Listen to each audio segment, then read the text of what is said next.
ಶ್ರೀ ಗುರುಭ್ಯೋ ನಮಃ. ಮಹಾಭಾರತದ ಆಶ್ವಮೇಧಿಕ ಪರ್ವದ 36ನೇಯ ಈ ಭಾಗದಲ್ಲಿ ನಾವಿವತ್ತು ನೋಡುವಂಥದ್ದು ವಾವಿಳ್ಳಿ ರಾಮಸ್ವಾಮಿ ಶಾಸ್ತ್ರಿಗಳ ಪಾಠದಲ್ಲಿ 37ನೇ ಅಧ್ಯಾಯ, ಟಿ ಆರ್ ಕೃಷ್ಣಾಚಾರ್ಯರ ಮತ್ತು ವೈಷ್ಣವ ಪಾಠದಲ್ಲಿ 35ನೇ ಅಧ್ಯಾಯ, ಉತ್ತರ ಭಾರತದ ಗೀತಾ ಪ್ರೆಸ್ಸಿನ ಪಾಠದಲ್ಲಿ ಇದು 34ನೇ ಅಧ್ಯಾಯ. ಬ್ರಾಹ್ಮಣ ಮತ್ತು ಅವನ ಪತ್ನಿ ನಡುವೆ ನಡೆದಂತಹ ಒಂದು ಸಂವಾದ ಏನಿದೆ, ಆ ಸಂವಾದದ ಉಪಸಂಹಾರ ಈ ಅಧ್ಯಾಯದಲ್ಲಿ ಆಗುವುದಿದೆ.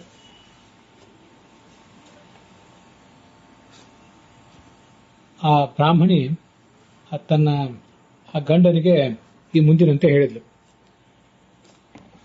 ನಾನು ವಿಶೇಷ ಜ್ಞಾನವನ್ನು ಸಂಪಾದನೆ ಮಾಡಿದಂಥವಳಲ್ಲ, ಆದ್ದರಿಂದ ನೀನು ಹೇಳಿದಂಥ ಎಲ್ಲಾ ಸಂಗತಿಗಳನ್ನು ಗ್ರಹಣ ಮಾಡಲಿಕ್ಕೆ ನನಗೆ ಆಗೋದಿಲ್ಲ. ವಿಪ್ಲುತಂ ಚ ಮತಂ ಮಮ, ನೀನು ಹೇಳಿದ್ದೆಲ್ಲವೂ ನನಗೆ ಮತ್ತಷ್ಟು ಗೊಂದಲಕ್ಕೆ ಕಾರಣ ಆಗಿದೆ. ನನ್ನ ಮನಸ್ಸು ಏಕಾಗ್ರವಾಗಬೇಕಾದರೆ, ಬ್ರಹ್ಮನಲ್ಲಿ ಅದು ತೊಡಗಬೇಕಾದ್ರೆ ಏನಾದರೂ ಉಪಾಯವನ್ನು ನೀನು ಹೇಳಬಹುದು ಅಂತ ನನಗೆ ವಿಶ್ವಾಸ ಇದೆ. ಅಂತ ಏನಾದರೂ ಉಪಾಯವನ್ನ ಹೇಳು.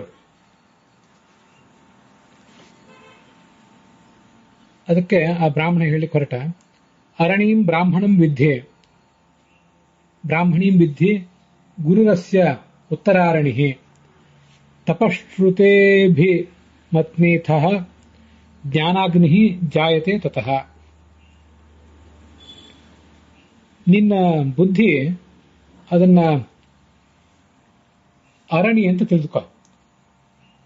ಕೆಳಗಿನ ಅರಣಿ, ಎರಡು ಅರಣಿಗಳನ್ನ ಮಥನ ಮಾಡಿದಾಗ ಅದರಿಂದ ಬೆಂಕಿ ಹುಟ್ಟುತ್ತದೆ. ಅದರಂತೆ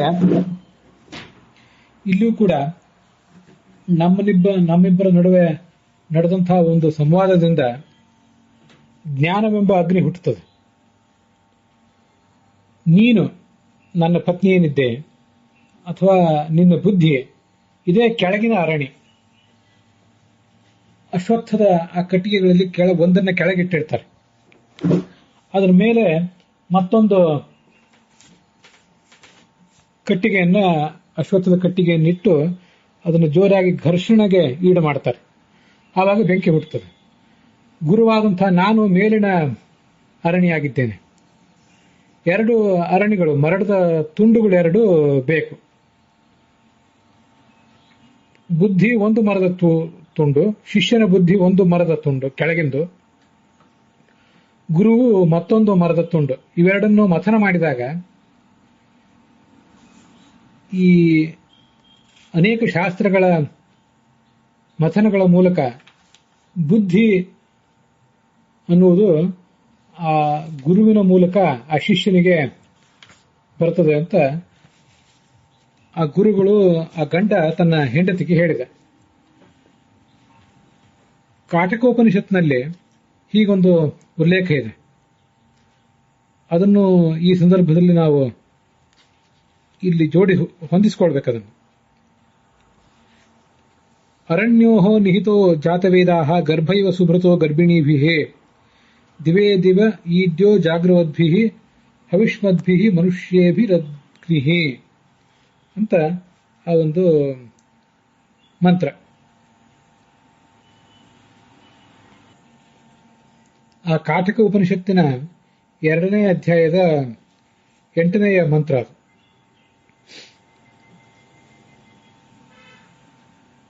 ಗರ್ಭಿಣಿ ಸ್ತ್ರೀಯೊಬ್ಬಳು ತನ್ನ ಗರ್ಭದಲ್ಲಿ ಪರಮಾತ್ಮನನ್ನು ಹೊತ್ತಂತೆ ಈ ಭಗವಂತ ಅಥವಾ ಭಗವತ್ ತತ್ವ, ಗುರು ಶಿಷ್ಯ ಇವರಿಬ್ಬರಲ್ಲೂ ಕೂಡ ಧರಿಸಲ್ಪಟ್ಟಿದ್ದಾನೆ ಅಂತ ಅವರು ಅದಕ್ಕೆ ಹೋಲಿಕೆ ಕೊಡ್ತಾರೆ. ಅರಣ್ಯೋಹೋ ನಿಹಿತೋ ಜಾತವೇದಾಹ, ಎರಡು ಅಶ್ವತ್ಥದ ತುಣುಕುಗಳಲ್ಲಿ ಅಗ್ನಿ ಇರುವಂತೆ, ಜಾತವೇದಾಹ ಅಂದ್ರೆ ಅಗ್ನಿ, ಆ ಅಗ್ನಿ ಇರುವಂತೆ. ಗುರು ಶಿಷ್ಯರಲ್ಲಿ ಇವನಿದ್ದಾನೆ ಅಂತ ಅದಕ್ಕರ್ಥ. ಮೂಲ ಅಲ್ಲಿ ಮಹಾಭಾರತದ ಉಪನಿಷತ್ತಿನ ಭಾಗ ಅರಣ್ಯೋಹೋ ಒಂದು ಶಬ್ದ ಪ್ರಯೋಗ ಮಾಡಿದೆ.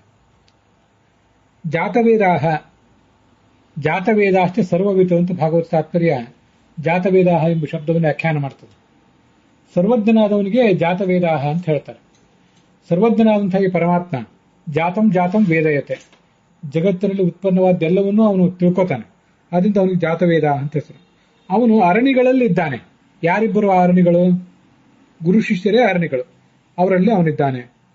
ಅದು ಹೇಗೆಂದ್ರೆ ಗರ್ಭಿಣೀಭಿ ಗರ್ಭೇ ಇವ ಸುಮೃತಃ. ಗರ್ಭಿಣಿ ಸ್ತ್ರೀಯರು ತಮ್ಮ ಗರ್ಭದಲ್ಲಿ ಶಿಶುವನ್ನ ಇಟ್ಟುಕೊಂಡಂತೆ ಈ ಗುರು ಮತ್ತು ಶಿಷ್ಯರ ಮನಸ್ಸಿನಲ್ಲಿ ಈ ಬ್ರಹ್ಮ ಇದ್ದಾನೆ ಅಂತ ಅದರ ಅರ್ಥ. ಅಲ್ಲಿ ಅರಣಿ ಅಂತ ಶಬ್ದ ಇದೆ. ಅದನ್ನ ಆಚಾರ್ಯರು ಭಾಷ್ಯದಲ್ಲಿ ಹೀಗೆ ವ್ಯಾಖ್ಯಾನ ಮಾಡ್ತಾರೆ. ಸರ್ವಜ್ಞೋ ಭಗವಾನ್ ವಿಷ್ಣು ಅರಣ್ಯೋರ್ ಗುರು ಶಿಷ್ಯಯೋ ಸುಭೃತಃ ಸ್ತೂಯತೆ ನಿತ್ಯಂ ಜಾನದ್ಭಿ ಪುರುಷೋತ್ತಮಃ. ಸರ್ವಜ್ಞನಾದ ಭಗವಂತ ಅರಣಿ ಶಬ್ದವಾಚ್ಯರಾದ ಗುರು ಶಿಷ್ಯರಲ್ಲಿ, ಗುರು ಮತ್ತು ಶಿಷ್ಯರಿಂದ ಯಾವತ್ತೂ ಕೂಡ ಧರಿಸಲ್ಪಟ್ಟಿದ್ದಾನೆ ಅಂದ್ರೆ ತಿಳಿಯಲ್ಪಟ್ಟಿದ್ದಾನೆ. ಆ ಭಗವಂತ ಜ್ಞಾನಿಗಳ ಸ್ತೋತ್ರವನ್ನು ಸ್ವೀಕಾರ ಮಾಡ್ತಾನೆ ಅಂತ ಅಲ್ಲಿ ಹೇಳ್ತಾರೆ. ಅಲ್ಲಿ ಅರಣಿ ಅಂತ ಏನು ಶಬ್ದ ಇದೆಯಲ್ಲ, ಅದಕ್ಕೆ ಆಚಾರ್ಯರು ವ್ಯಾಖ್ಯಾನ ಹೀಗೆ ಮಾಡ್ತಾರೆ. ಅರ್ಯತೆ ನಹ ಆಭ್ಯಾಂ ಇತಿ ಅರಣಿ. ಗುರು ಮತ್ತು ಶಿಷ್ಯ ಇವರಿಬ್ಬರಿಗೂ ಕೂಡ ಅರಣಿ ಅಂತ ಹೇಳ್ತಾರೆ. ಯಾಕೆ ಅಂದ್ರೆ ಈ ನಹ ಅಂದ್ರೆ ನಶ್ಚ ನಿರ್ವೃತಿ ವಾಚಕ, ನಕಾರೋ ಬಲಂ. ಹೀಗೆ ನಕಾರ ಅನ್ನೋದು ಭಗವಂತ ಬಲಸ್ವರೂಪ ಅನ್ನುವುದನ್ನು ಹೇಳ್ತದೆ. ಹಾಗೆ ದುಃಖ ನಿವೃತ್ತಿ ಅಥವಾ ಆನಂದ ಸ್ವರೂಪ ಅಂತ ಅನ್ನೋದನ್ನು ನಕಾರ ಹೇಳ್ತದೆ. ಹೀಗೆ ಸುಖ ಸ್ವರೂಪನಾದಂಥ ಬಲಸ್ವರೂಪನಾದಂಥ ಭಗವಂತ ಆಭ್ಯಾಂ ಈ ಗುರು ಶಿಷ್ಯರಿಂದ ಅರಿಯತೆ ತಿಳಿಯಲ್ಪಟ್ಟಿದ್ದಾನೆ. ಆದ್ರಿಂದ ಅವರನ್ನ ಅರಣಿ ಅಂತ ಹೀಗೆ ಹೇಳ್ತಾರೆ. ನೀ ಅಂತನ್ನೋದು ಣ ಅಂತನ್ನೋದು ಭಗವಂತರನ್ನು ಹೇಳ್ತದೆ. ಅರ ಅಂತನ್ನೋದು ತಿಳಿಯುವುದು ಅನ್ನೋ ಧಾತುವನ್ನ ವರ್ಣನೆ ಮಾಡ್ತದೆ. ಹೀಗಿದು ಕಾಟಕ ಉಪನಿಷತ್ನಲ್ಲಿ ಬಂದದ್ದನ್ನ ಇಲ್ಲಿ ನಾವು ತಿಳ್ಕೊಳ್ಬೇಕು. ಈ ಕಾರಣದಿಂದ ಗುರು ಶಿಷ್ಯರನ್ನ ಅರಣಿ ಅಂತ ಹೇಳ್ತಾರೆ ಅಂತ. ಮುಂದೆ ಆ ಬ್ರಾಹ್ಮಣಿ ಹೇಳಿದ್ಲು, ಈ ಜೀವಾತ್ಮ ಏನಿದ್ದಾನೆ ಶರೀರದೊಳಗಿದ್ದಾನೆ, ಮತ್ತೆ ಇವನನ್ನು ಕೂಡ ಕ್ಷೇತ್ರಜ್ಞ ಅಂತ ಹೇಳ್ತಾರೆ. ಇವನು ಆ ಪರಮಾತ್ಮನ ಒಂದು ಗುರುತಾಗಿದ್ದಾನೆ ಅಂತ ಕೂಡ, ಪರಬ್ರಹ್ಮನ ಲಿಂಗ ಅಂತ ಅವನನ್ನ ವರ್ಣಿಸ್ತಾರೆ.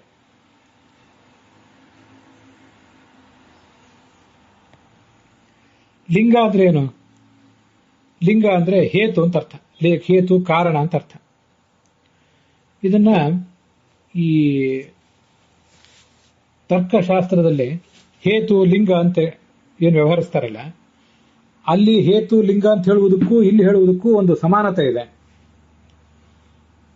ದೂರದಲ್ಲಿ ಒಂದು ಬೆಟ್ಟದ ಮೇಲೆ ಹೊಗೆ ಬರ್ತಾ ಇದ್ದಾಗ ಆ ಹೊಗೆಯನ್ನು ಗಮನಿಸಿ ಅಲ್ಲಿ ಅಗ್ನಿ ಇದೆ ಅಂತ ತೀರ್ಮಾನಿಸ್ತಾರೆ.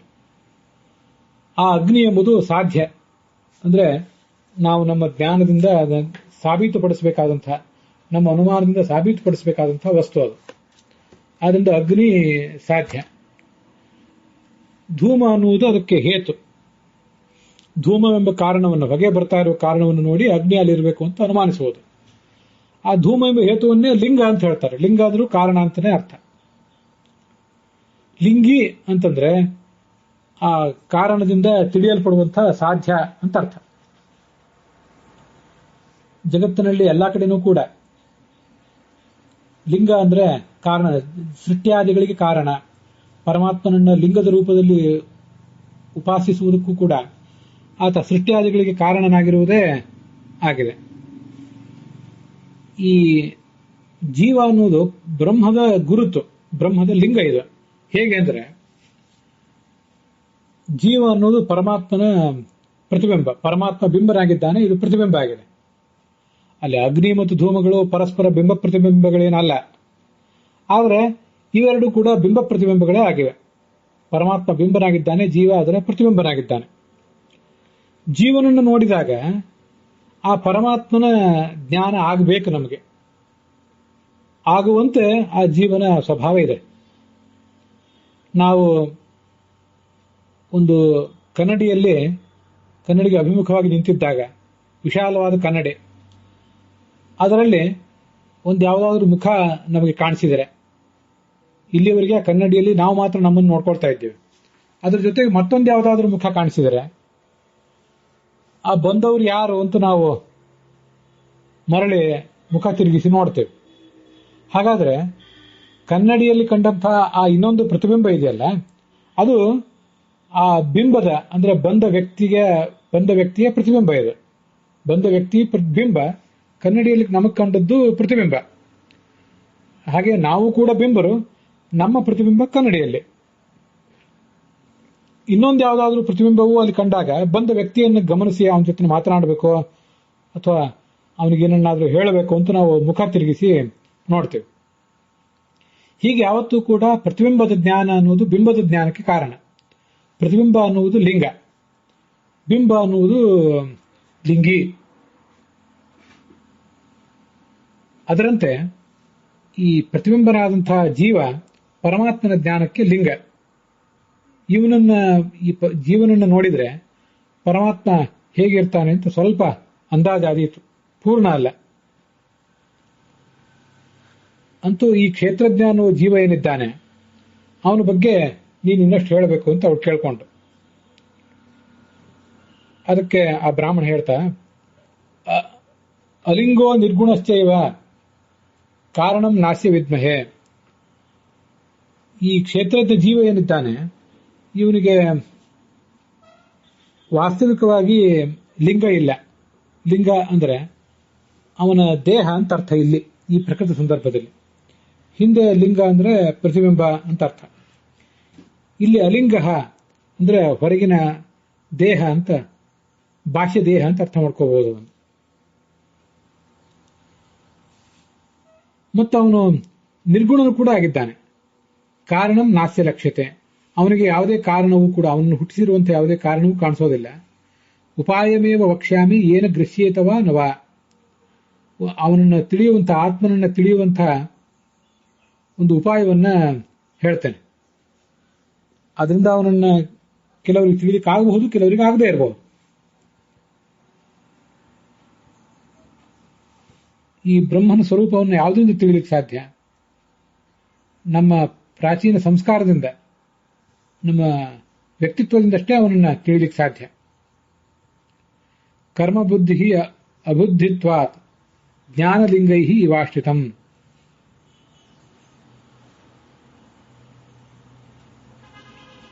ಈ ಸಂಸ್ಕಾರದಿಂದ ಮಾತ್ರ ಪರಬ್ರಹ್ಮನ ಸ್ವರೂಪವನ್ನು ತಿಳ್ಕೊಳ್ಳಿಕ್ಕೆ ಸಾಧ್ಯ ಅಂತ ಇಲ್ಲಿ ಏನ್ ಬಂತಲ್ಲ, ಅದಕ್ಕೊಂದು ದೃಷ್ಟಾಂತ ಹೇಳ್ತಾರೆ.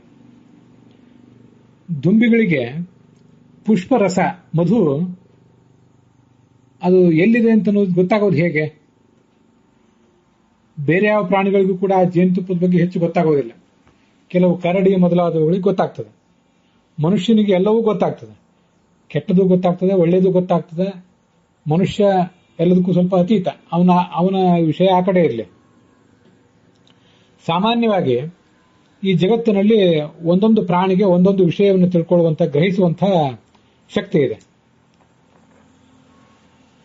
ಈ ದುಂಬಿಗೆ ಆ ಜೇನುತುಪ್ಪವನ್ನ ತಿಳ್ಕೊಳ್ಳುವಂತಹ ಶಕ್ತಿ ಇದೆ, ಪುಷ್ಪರಸವನ್ನು ತಿಳ್ಕೊಳ್ಳುವಂತಹ ಶಕ್ತಿ ಇದೆ. ಅದರಂತೆ ಜೀವನಿಗೂ ಕೂಡ ಪರಬ್ರಹ್ಮನ ಸ್ವರೂಪವನ್ನು ತಿಳ್ಕೊಳ್ಳುವ ಶಕ್ತಿ ಇದೆ. ಸಮ್ಯಗಪ್ಯುಪದಿಷ್ಟಸ್ಯ, ಎಷ್ಟೇ ಚೆನ್ನಾಗಿ ನೀವು ಒಬ್ಬ ಸಾಧಕನಿಗೆ ಉಪದೇಶ ಮಾಡಿದರೂ ಕೂಡ ಅವನು ಆ ಪರಬ್ರಹ್ಮವನ್ನು ತಿಳ್ಕೊಳ್ಳುವುದೇನಿದೆ ಆ ಪರಮಾತ್ಮನ ಅನುಗ್ರಹದಿಂದ ಮಾತ್ರ. ಪರಬ್ರಹ್ಮವೆಂಬ ಜೇನನ್ನ, ಮಧುವನ್ನು ಅವನು ತಿಳ್ಕೊಳ್ಳೋದು ಪರಮಾತ್ಮನ ಅನುಗ್ರಹದಿಂದ ಮಾತ್ರ, ಹೊರತು ಸ್ವಶಕ್ತಿಯನ್ನು ತಿಳ್ಕೊಳ್ಳುವುದಲ್ಲ. ನೀವೆಷ್ಟೇ ಉಪದೇಶ ಮಾಡಿದ್ರು, ಏನು ಮಾಡಿದ್ರು ಅವನಿಗೆ ಅದು ತಿಳಿಯೋದಿಲ್ಲ ಅಂತ ಅಭಿಪ್ರಾಯ. ನಾಯಮಾತ್ಮ ಪ್ರವಚನೇನ ಲಭ್ಯ ನ ಮೇಧಯಾನ ಬಹುನಾ ಶ್ರುತೇನ ಯಮೈ ವೇಷ ವೃಣುತೆ ತೇನ ಲಭ್ಯ ತಸ್ಯೈಷ ಆತ್ಮ ವಿವೃಣುತೆ ತನೋಂ ಸ್ವಾಂ ಅಂತ ಕಾಠಿಕೋಪನಿಷತ್ತು ಅದನ್ನೇ ಹೇಳಿದೆ. ನಾಯಮಾತ್ಮ ಪ್ರವಚನೇನ ಲಭ್ಯ, ಈ ಪರಮಾತ್ಮ ಏನಿದ್ದಾನೆ ಅವನನ್ನ ಪ್ರವಚನಗಳ ಮೂಲಕ ತಿಳ್ಕೊಳ್ಳಿಕ್ಕೆ ಬರೋದಿಲ್ಲ. ಇನ್ನೊಬ್ಬರ ಪ್ರವಚನವನ್ನು ಕೇಳಿ ನಮ್ಮ ಮೇಧಾಶಕ್ತಿಯಿಂದ ಸ್ಮರಣ ಶಕ್ತಿಯಿಂದ ತಿಳ್ಕೊಳ್ಳಿಕ್ಕೆ ಆಗೋದಿಲ್ಲ. ಬಹುನಾಶ್ರುತೇನ 12 ವರ್ಷ ಅಲ್ಲ 100 ವರ್ಷ ಅಧ್ಯಯನ ಮಾಡಿದ್ರು, 1000 ವರ್ಷ ಅಧ್ಯಯನ ಮಾಡಿದ್ರು ಅವನನ್ನು ತಿಳ್ಕೊಳ್ಳಿಕ್ಕೆ ಆಗೋದಿಲ್ಲ. ನ ಬಹುನಾಶ್ರುತೇನ ಯಮೈ ವೇಷ ವೃಣುತೆ ತೇನ ಲಭ್ಯ. ಆ ಪರಮಾತ್ಮ ಯಾರಿಗೆ ಯಾವ ಒಂದು ಜೀವಕ್ಕೆ ತನ್ನನ್ನು ತಿಳಿಯುವಂತ ಸಂಸ್ಕಾರ ಇದೆ, ಅರ್ಹತೆ ಇದೆ ಅಂತ ಅನ್ನೋದನ್ನು ಗಮನಿಸಿ ಅವರನ್ನ ತನ್ನ ಕಡೆಗೆ ಸೆಳ್ಕೋತಾನೆ, ಅವರಿಗೆ ಅವನು ಲಭ್ಯನಾಗ್ತಾನೆ. ತಸ್ಯೇಷ ಆತ್ಮ ವಿವೃಣುತೆ ತನೋಂ ಸ್ವಾಂ. ತನ್ನ ಸ್ವರೂಪವನ್ನ ಪರಮಾತ್ಮ ಆ ಜೀವನಿಗೆ ತೆರೆದು ತೋರಿಸ್ತಾನೆ. ಹೀಗೆ ಉಪದೇಶಾದಿಗಳಿಂದ ಪರಬ್ರಹ್ಮನ ಜ್ಞಾನ ಆಗೋದಿಲ್ಲ. ಇವನಿಗೆ ಮೂಲತಃ ಒಂದು ಸಂಸ್ಕಾರ ಬೇಕು. ಇದ್ರೆ ಆ ಉಪದೇಶ ಅಂತನೂ ಸಹಾಯಕ ಆದೀತು. ಉಪದೇಶ ಅಂತನ್ನೋದು ವ್ಯರ್ಥ ಅಂತ ಅರ್ಥ ಅಲ್ಲ, ಉಪದೇಶ ಬೇಕೇ ಬೇಕು. ವ್ಯಕ್ತಿಯ ಹಿನ್ನೆಲೆ ಅವನ ಸಂಸ್ಕಾರ ಅಂತನೂ ಬಹಳ ಮುಖ್ಯ ಅಂತ ಅರ್ಥ.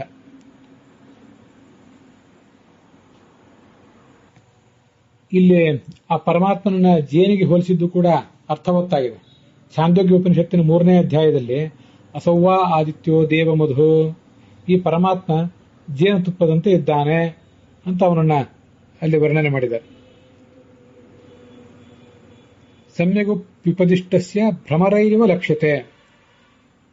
ಭ್ರಮರೈಹಿ, ಆ ದುಂಬಿಗಳಿಂದ ಪುಷ್ಪದ ರಸ ಹೇಗೆ ಹುಡುಕಲ್ಪಡುತ್ತದೋ ಹಾಗೆ ಈ ಜೀವನಿಗೂ ಕೂಡ ಆ ಪರಮಾತ್ಮ ತಿಳಿತಾನೆ ಅಂತ ಅರ್ಥ. ಅಲ್ಲಿ ಭ್ರಮರ ಅಂದ್ರೆ ದುಂಬಿ, ಅದು ಸರಿ.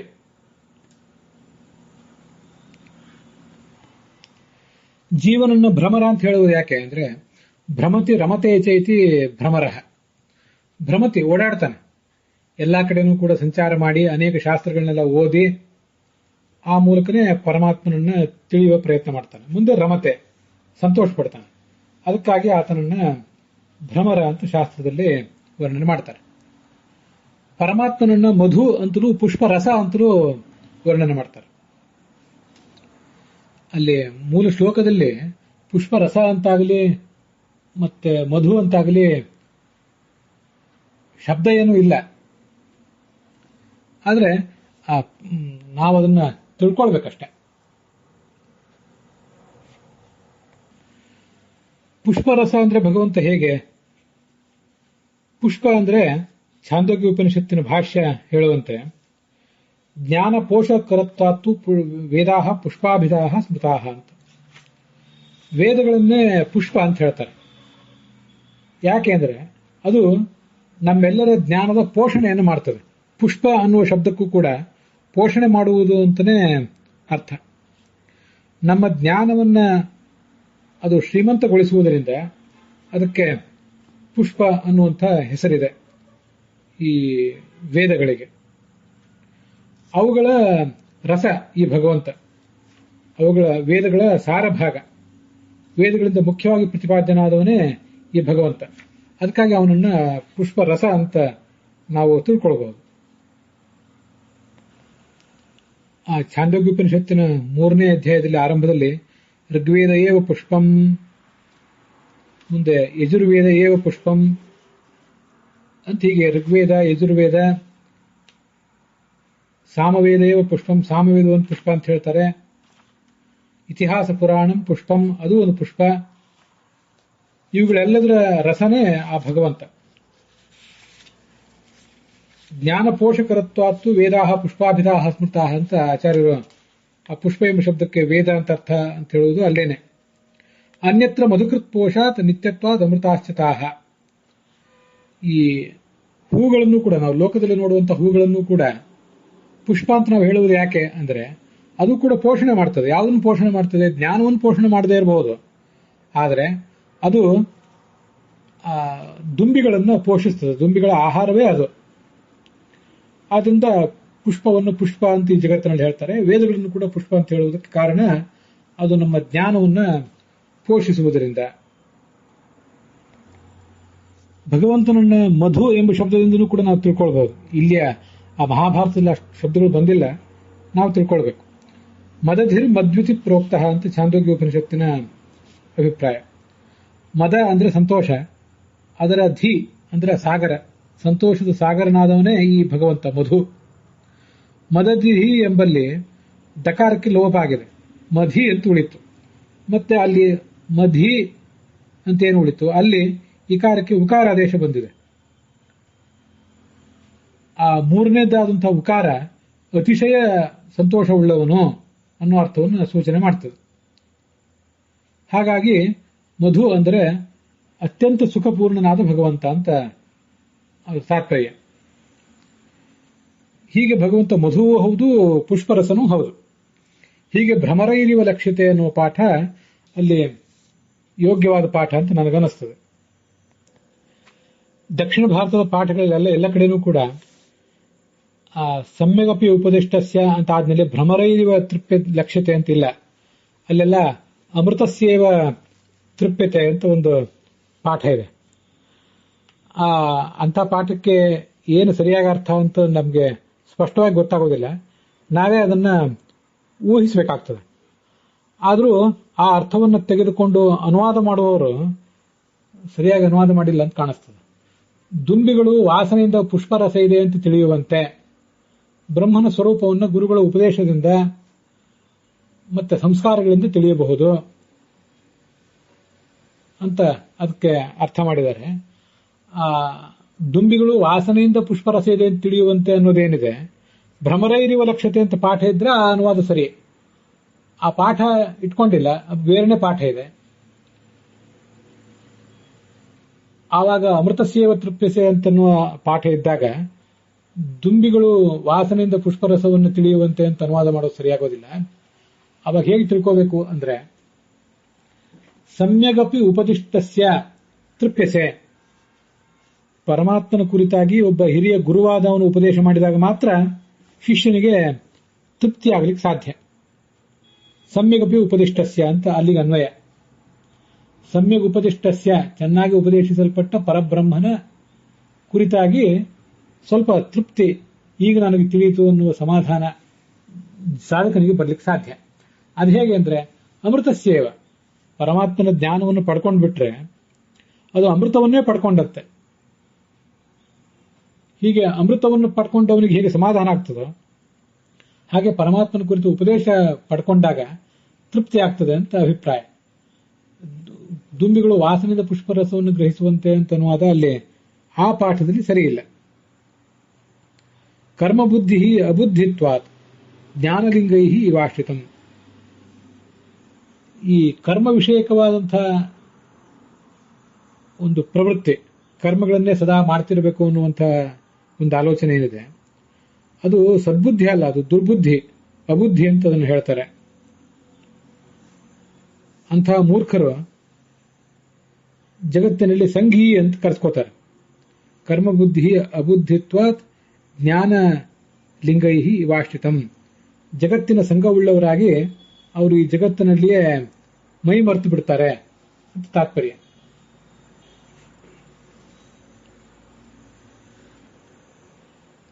ಎರಡನೇ ಅರ್ಧಕ್ಕೆ ಕರ್ಮಬುದ್ಧಿ ಅಬುದ್ಧಿತ್ವಾತ್ ಅನ್ನೋ ಮಾತಿಗೆ ಹೆಚ್ಚೇನು ಸಮಾಧಾನಕರವಾದ ಅರ್ಥವನ್ನು ನಾನು ಹೇಳಿದ್ದೇನೆ ಅಂತ ನನಗನ್ನಿಸೋದಿಲ್ಲ. ಅಂತೂ ಯಾವುದೋ ಒಂದು ಅನುವಾದದಲ್ಲಿ ಇದ್ದುದನ್ನು ಹೇಳಿದೆ. ಕರ್ಮಬುದ್ಧಿ ಅಬುದ್ಧಿತ್ವಾತ್ ಅನ್ನೋದ್ರ ಬದಲಾಗಿ ಕರ್ಮಭುಕ್ ಬುದ್ಧಿಪೂರ್ವ ಸ್ಯಾತ್ ಅಂತ ಕೆಲವು ಕಡೆ ಪಾಠ ಇದೆ.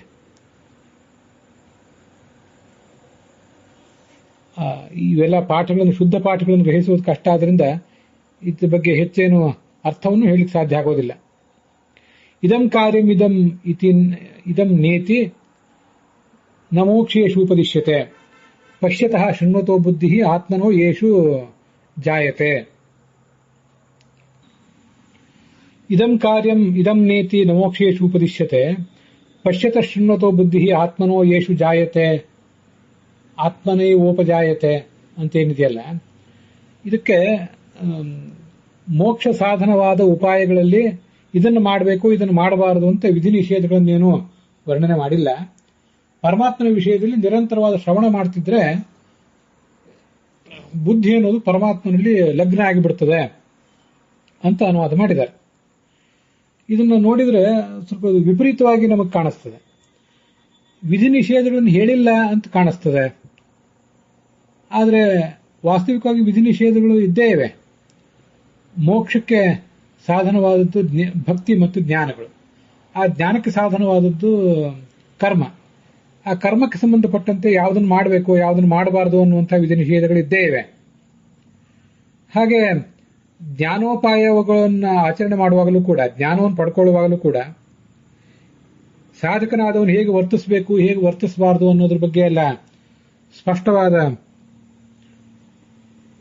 ನಿಷೇಧಗಳನ್ನು ಮತ್ತು ಸ್ಪಷ್ಟವಾದ ವಿಧಿಗಳನ್ನು ಕೂಡ ಹೇಳೇ ಇದ್ದಾರೆ. ಆದ್ರಿಂದ ವಿಧಿ ನಿಷೇಧ ಇಲ್ಲ ಅಂದ್ರೆ ಏನರ್ಥ? ವಿಧಿ ನಿಷೇಧ ಇಲ್ಲ ಅಂತ ಅನ್ನುವುದಕ್ಕೆ ಒಂದು ಬೇರೆ ಅರ್ಥ ಇದೆ. ಅಲ್ಲಿ ಮೋಕ್ಷದ ಸಾಧನದ ಉಪಾಯಗಳು ಒಬ್ಬೊಬ್ಬರಿಗೆ ಒಂದೊಂದಿವೆ. ಕೆಲವರು ಭಕ್ತಿಯೋಗಿಗಳಿದ್ದಾರೆ, ಕೆಲವರು ಜ್ಞಾನಯೋಗಿಗಳಿದ್ದಾರೆ, ಕೆಲವರು ಕರ್ಮಯೋಗಿಗಳಿದ್ದಾರೆ.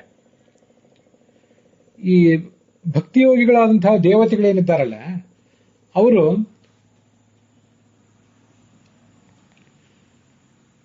ತಾವು ಭಗವಂತನ ಗುಣಗಳನ್ನ, ಶಾಸ್ತ್ರಗಳನ್ನ ಮೊದಲು ಓದದೇನೆ ತಿಳ್ಕೊಂಡು ಅದಕ್ಕನುಸಾರವಾಗಿ ವೇದದ ಮಾತುಗಳನ್ನ ಭಗವಂತನ ಗುಣಕ್ಕೆ ಹೊಂದಿಸ್ತಾರೆ. ಅವರು ಜ್ಞಾನಯೋಗಿಗಳು, ಅವರೇ ಭಕ್ತಿಯೋಗಿಗಳು. ಹೀಗೆ ಅವರಿಗೆ ವೇದಗಳ ಮೂಲಕ ಭಗವತ್ ತತ್ವ ತಿಳಿಯಬೇಕು ಅಂತಿಲ್ಲ. ಮೊದಲೇ ತಮ್ಮ ಸ್ವರೂಪ ಶಕ್ತಿಯಿಂದಲೇ ತಿಳ್ಕೊಂಡಿರ್ತಾರೆ. ಅದಕ್ಕನುಸಾರವಾಗಿ ವೇದಗಳ ಅರ್ಥವನ್ನು ಅವರು ಮಾಡ್ಕೋತಾರೆ ತಾವಾಗಿ. ಜ್ಞಾನಯೋಗಿಗಳು ಅಂತ ಅಂದರೆ ಅವರಿಗೆ ಸ್ವರೂಪತಃ ಭಗವಂತನ ಬಗ್ಗೆ ತಿಳಿಯುವಂತಹ ಶಕ್ತಿ ದೇವತೆಗಳಿಗಿದ್ದಂತೆ ಇರೋದಿಲ್ಲ. ಮೊದಲು ಶಾಸ್ತ್ರವನ್ನು ಓದಿ ಶಾಸ್ತ್ರದ ಮೂಲಕ ಭಗವತ್ ತತ್ವವನ್ನು, ಅವನ ಗುಣಗಳ ಪರಿಚಯವನ್ನು ಮಾಡ್ಕೊಳ್ಳೋದವರು. ಅಂಗಾನುಸಾರಿ ವೇದಾರ್ಥಂ ಜ್ಞಾತ್ವಾ ತದನುಸಾರತಃ ವಿಜ್ಞಾತಾಯೇ ಗುಣಾ ವಿಷ್ಣೋ ಕರ್ಮಯೋಗಾಸ್ತು ತೇ ಮತಾಃ. ಕರ್ಮಾಣಿ ಶಾಸ್ತ್ರತೋ ಜ್ಞಾತ್ವಾ ತತ್ಪ್ರಾಧಾನ್ಯಾನುಸಾರತಃ ವಿಜ್ಞಾತಾಯೇ ಗುಣಾ ವಿಷ್ಣೋ ಕರ್ಮಯೋಗಾಸ್ತು ತೇ ಮತಾಃ. ಈ ಕರ್ಮಯೋಗಿಗಳಾದಂತಹ ನಾವೇನಿದ್ದೇವೆ, ಏನು ಕರ್ಮಗಳನ್ನು ಮಾಡಬೇಕು ಅನ್ನುವುದನ್ನು ಶಾಸ್ತ್ರದ ಮೂಲಕ ತಿಳ್ಕೊಂಡು ಆ ಕರ್ಮವನ್ನೇ ನಮ್ಮ ಜೀವಮಾನದಲ್ಲಿ ಪ್ರಧಾನವನ್ನಾಗಿಟ್ಕೊಂಡು ಅದರ ಮೂಲಕ ಸಾಧನೆ ಮಾಡ್ತಾ ಹೋಗ್ತೇವೆ. ತತ್ ಪ್ರಾಧಾನ್ಯಾನುಸಾರತಃ ಕರ್ಮ ಅನ್ನೋದು ನಮ್ಮ ಜೀವನದಲ್ಲಿ ಪ್ರಧಾನವಾಗಿರ್ತದೆ, ಹಾಗದು ಮುಂದುವರಿತದೆ. ಹೀಗೆ ಜ್ಞಾನಯೋಗಿಗಳು, ಕರ್ಮಯೋಗಿಗಳು ಮತ್ತು ಭಕ್ತಿಯೋಗಿಗಳು ಅಂತೆಲ್ಲ ಇದ್ದಾರೆ. ಆದ್ರಿಂದ ಜ್ಞಾನವನ್ನೇ ಪ್ರಧಾನವನ್ನಾಗಿ ಇಟ್ಕೋಬೇಕು, ಕರ್ಮವನ್ನೇ ಪ್ರಧಾನವಾಗಿ ಇಟ್ಕೋಬಾರದು, ಅಥವಾ ಕರ್ಮವನ್ನೇ ಪ್ರಧಾನವಾಗಿ ಇಟ್ಕೋಬೇಕು, ಜ್ಞಾನವನ್ನು ಪ್ರಧಾನವಾಗಿ ಇಟ್ಕೋಬಾರದು ಇತ್ಯಾದಿ ವಿಧಿ ನಿಷೇಧಗಳೇನು ಆ ಜ್ಞಾನ ಯೋಗ, ಕರ್ಮಯೋಗ ಮತ್ತು ಭಕ್ತಿಯೋಗಕ್ಕೆ ಸಂಬಂಧಪಟ್ಟಂತೆ ಇಲ್ಲ. ಬೇರೆ ಸಾಧಕನಾದವನು ಹೇಗೆ ವರ್ತಿಸಬೇಕು, ಹೇಗೆ ವರ್ತಿಸಬಾರದು, ದುಷ್ಕೃತ್ಯಗಳನ್ನು ಮಾಡಬಾರದು ಅಂತೆಲ್ಲ ವರ್ಣನೆ ಇದ್ದೇ ಇದೆ. ಆ ವಿಧಿ ನಿಷೇಧಗಳನ್ನು ಅಲ್ಲಗಳಿಗೆ ಹೊರಟಿಲ್ಲ ಈ ಭಾಗ. ಜ್ಞಾನ ಸಾಧನವಾದ ಉಪಾಯಗಳು ಅಂದ್ರೆ ಯಾವುದು? ಜ್ಞಾನಯೋಗ, ಭಕ್ತಿಯೋಗ, ಕರ್ಮಯೋಗ. ಅದರಲ್ಲಿ ಇದನ್ನೇ ಮಾಡಬೇಕು, ಇದನ್ನ ಮಾಡಬಾರದು ಅಂತ ಅಡ್ಡ ಸ್ಪಷ್ಟವಾದ ಗೆರೆ ಕೊರೆದು ಹೇಳಲಿಕ್ಕೆ ಬರೋದಿಲ್ಲ. ಆದ್ರಿಂದ ಸಾಧಕನಾದವನು ತನ್ನ ಮಾರ್ಗವನ್ನು ತಾನೇ ರೂಪಿಸ್ಕೋಬೇಕು. ಶ್ರವಣ ಮನನಗಳನ್ನು ಮಾಡ್ತಾ ಇದ್ರೆ ಅವನಿಗೆ ತತ್ವಜ್ಞಾನ ಆಗಿಯೇ ಆಗ್ತದೆ ಅಂತ ಅದರ ಅರ್ಥ. ಯಾವಂತ ಇಹ ಶಕ್ಯೇನ ತಾವಂತೋ ಅಂಶಾನ್ ಪ್ರಕಲ್ಪಯೇತ್ ಅವ್ಯಕ್ತಾನ್ ವ್ಯಕ್ತರೂಪಾಂಶ ಶತಶೋತ ಸಹಸ್ರಶಃ. ಇದೊಂದು ವಿಶಿಷ್ಟವಾದಂತಹ ಶ್ಲೋಕ. ಪರಬ್ರಹ್ಮ ನಮ್ಮ ಬಿಂಬ. ಈ ಜಗತ್ತಿನಲ್ಲಿ ನಾವು ನೋಡುವಂಥವು ಎಲ್ಲವೂ ಕೂಡ ಅವನ ಅಂಶಗಳು, ಅರ್ಥಾತ್ ಅವನ ಸನ್ನಿಧಾನಕ್ಕೆ ಪಾತ್ರವಾದಂತಹ ಪ್ರತಿಮೆಗಳಿವು. ಕೆಲವು ನಮಗೆ ವ್ಯಕ್ತ ಆಗ್ತವೆ. ಪೃಥ್ವಿ, ಅಪ್ಪು, ತೇಜಸ್ಸು, ವಾಯು ಮೊದಲಾದವು ವ್ಯಕ್ತ. ವಾಯುವಾಕಾಶಗಳು ಅವ್ಯಕ್ತ. ಮತ್ತೆ ನಮ್ಮ ಎದುರಿಗಿರುವಂತಹ ಪೃಥ್ವಿ, ಅಪ್ಪು, ತೇಜಸ್ಸು ಮೊದಲಾದ ಸ್ಥೂಲ ಮಹಾಭೂತಗಳು, ಮನೆ, ಮಠ, ನಮ್ಮ ದೇಹ, ನಿಮ್ಮ ದೇಹ, ಇವೆಲ್ಲವೂ ಕೂಡ ಕಣ್ಣಿಗೆ ಕಾಣಿಸುವುದರಿಂದ ಇವೆಲ್ಲ ವ್ಯಕ್ತ. ಅವ್ಯಕ್ತರಾದಂತಹ ಎಷ್ಟೋ ಜನ ದೇವತೆಗಳಿದ್ದಾರೆ, ಅವರು ನಮಗೆ ಕಣ್ಣಿಗೆ ಕಾಣಿಸೋದಿಲ್ಲ. ಅವರು ಕೂಡ ಪರಮಾತ್ಮನ ಅಂಶ ಅಂತಾನೆ ಕರೆಸ್ಕೊಂಡಿದ್ದಾರೆ. ಅವ್ಯಕ್ತಾನ್ ವ್ಯಕ್ತರೂಪಾಂಶ್ಚ ಶತಶೋತ ಸಹಸ್ರಶಃ ಅಂಶಾನ್ ಪ್ರಕಲ್ಪಯೇತ್ ಅಂತಿದೆ ಅಲ್ಲಿ. ಅಂಶಗಳನ್ನ, ಭಗವಂತನ ಅಂಶಗಳನ್ನ, ಭಗವಂತನ ಪ್ರತೀಕಗಳನ್ನ ತಿಳ್ಕೊಳ್ಬೇಕು. ಶಿಲಾವತ್ ಪ್ರತಿಮೆ ವೇಷ ವಿಷ್ಣು ಲೋಕ ಚತುರ್ದಶಿ 14 ಲೋಕವೂ ಕೂಡ ಭಗವಂತನ ಪ್ರತಿಬಿಂಬ. ಪ್ರತಿಮಾವತ್ ಧರೆಯ ರೂಪಂ ತಿರಿಯಂ ನರ ಸುರಾದಯ. ತಿರಿಯ ಪ್ರಾಣಿಗಳು, ನರರು, ಸುರರು ಪ್ರತಿಯೊಬ್ಬರು ಕೂಡ ಭಗವಂತನ ಪ್ರತಿಮೆಯೇ ಅಂತ ಹೇಳಿದ್ದಾರೆ. ಹೀಗೆ ಅನೇಕ ಪ್ರತಿಮೆಗಳನ್ನು ಭಗವಂತನಿಗೆ ಇವೆ ಅಂತ ನಾವು ತಿಳ್ಕೊಂಡು ಅವುಗಳಲ್ಲಿ ಭಗವಂತನನ್ನು ಕಾಣಬೇಕು ಅಂತ ತಾತ್ಪರ್ಯ.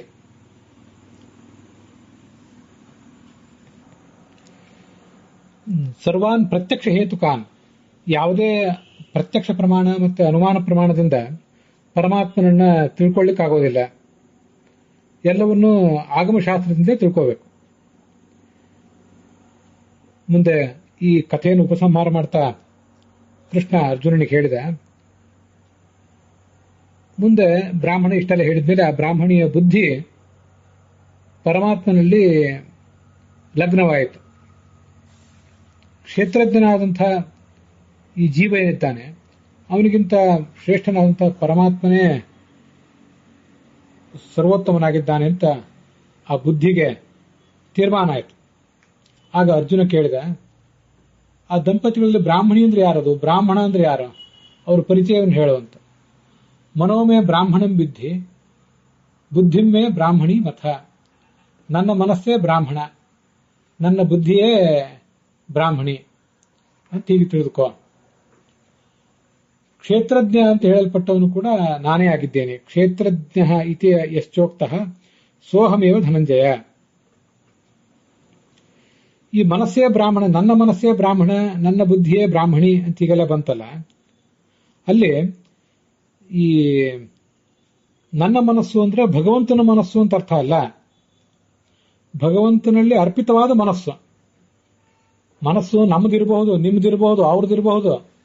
ದೇವ, ಋಷಿ, ಪಿತೃ, ನರೋತ್ತಮರು ಇವರೆಲ್ಲರಿಗೂ ಸಂಬಂಧ, ಇವರೆಲ್ಲರ ಮನಸ್ಸು ಭಗವಂತನಲ್ಲಿ ಇದ್ರೆ ಅದು ಭಗವಂತನ ಮನಸ್ಸೇ ಅಂತಾನೆ ಕರ್ಸ್ಕೋತದೆ. ಅದೇ ಬ್ರಾಹ್ಮಣ, ಆವಂಥ ಮನಸ್ಸೇ ಬ್ರಾಹ್ಮಣ. ಆ ಮನಸ್ಸೇ ಈ ಬ್ರಾಹ್ಮಣಿಗೆ, ಬುದ್ಧಿಗೆ ಇಷ್ಟೆಲ್ಲವನ್ನೂ ತಿಳಿಸ್ಬೇಕು.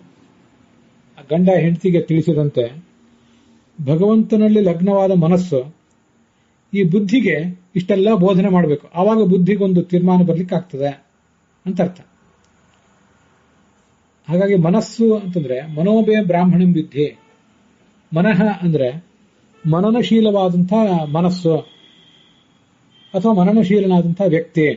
ಮೇ ನನ್ನ ವಿಷಯಕವಾಗಿ ಮನನಶೀಲನಾದಂತಹ ವ್ಯಕ್ತಿ ಏನಿದ್ದಾನೆ ಅವನೇ ಮನಸ್ಸು, ಅವನನ್ನೇ ಬ್ರಾಹ್ಮಣ ಅಂತ ತಿಳ್ಕೊ.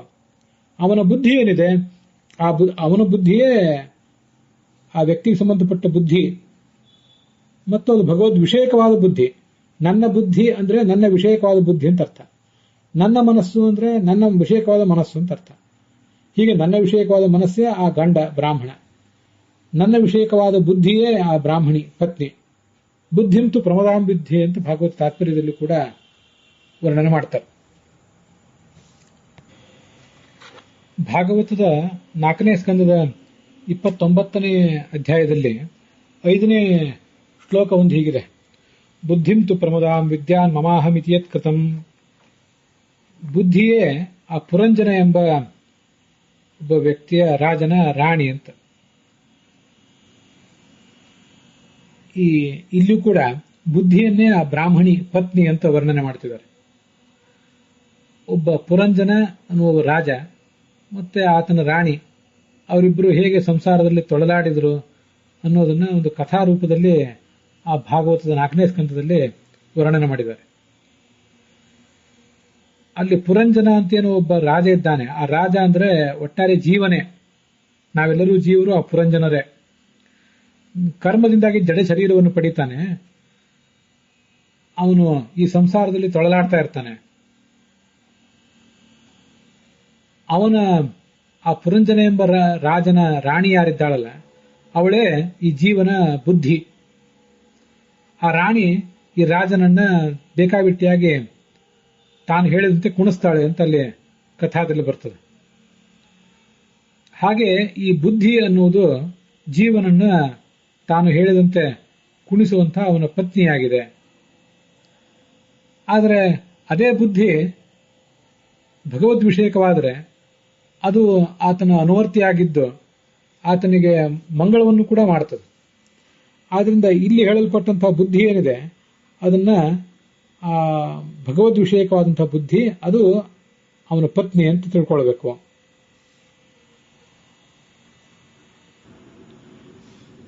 ಹೀಗೆ ಇದು ವಾವಿಳ್ಯ ರಾಮಸ್ವಾಮಿ ಶಾಸ್ತ್ರಿಗಳ ಪಾಠದಲ್ಲಿ 37ನೇ ಅಧ್ಯಾಯ. ವೈಷ್ಣವ ಪಾಠ ಮತ್ತು ಟಿ ಆರ್ ಕೃಷ್ಣಾಚಾರ್ಯರ ಪಾಠದಲ್ಲಿ ಇದು 35ನೇಯ ಅಧ್ಯಾಯ. ಉತ್ತರ ಭಾರತದ ಗೀತಾ ಪ್ರೆಸ್ಸಿನ ಪಾಠದಲ್ಲಿ 34ನೇ ಅಧ್ಯಾಯ ಇಲ್ಲಿಗೆ ಸಮಾಪ್ತ ಆಗಿದೆ.